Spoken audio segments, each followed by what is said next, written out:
N'akụkọ ifo anyị nke tata, anyị ga-eme ihe kpatara na mmadụ anaghị apụtazi ma ọ nwụọ.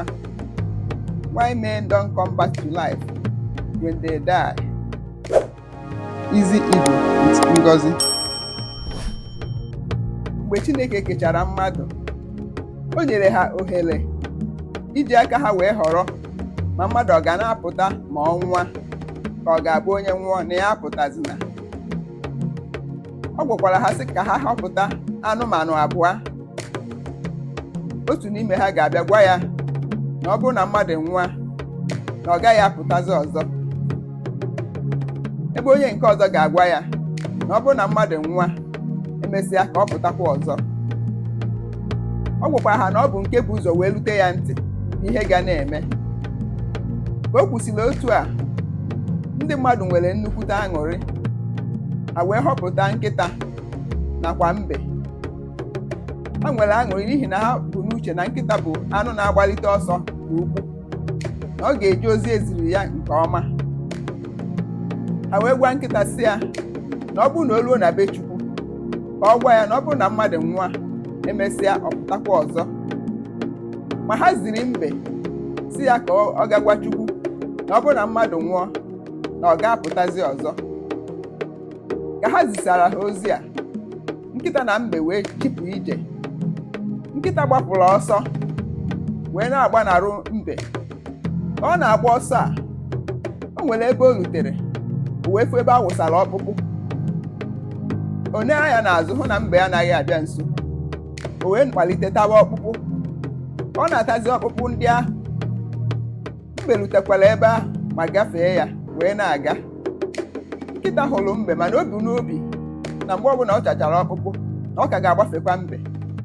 Ka mbe na-agakwa nke ya, ọ pụtakwara afụ ebe elo kwuchara ma marachaa nnọọ nke ukwuu.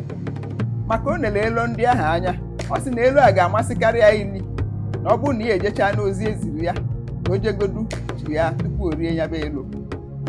Na ọ bụ mgbe ahụ ka ọ ga-anụ ụtọ elu ahụ na ọ na-eri ya. Ka mbe chachasịrị otu a, o wee jeti ya wee na-aga. Mana nkịta nọkwa na-atọ ọkpụkpụ ma buru n'uche na mgbe ọbụla o ji wetachia na ọ ka ga-agbanarụ mbe, n'ihi na ọ ma na mbe anaghị ejesi ike. Dịka ndị oyibo na-asị that slow and steady wins the race. Mbe ji nwayọọ na-aga mana o buru ụzọ ruo be Chukwu wee sị Chukwu onye nwụọ ya apụtazi n'ọzọ. Mgbe ọ na-echighazi, nkịta gbapụrụ ọsọ. Ka ọ na-agbalụzi, o ziri mbe n'ọnụ ụzọ ama be Chukwu ka ọ na-apụtazi apụta. Nkịta nwewara mwute mana ọ gbanyere bakwa wee sị Chukwu onye nwụọ emesịa ka ọ pụtakwa. Mana Chukwu gwara ya sị ya na okwu bụ ụzọ eruo na be Chukwu. Ya mere na otu ahụ mbe si wee kwu ka o si wee dịrị, na onye nwụọ ọ naghị apụtazi ọzọ. Mana mbe jizi nwayọọ wee chighazie wee na-enwe aṅụrị wee na-erizi elo nke ọ hụrụ n'ụzọ mgbe ọ na-aga.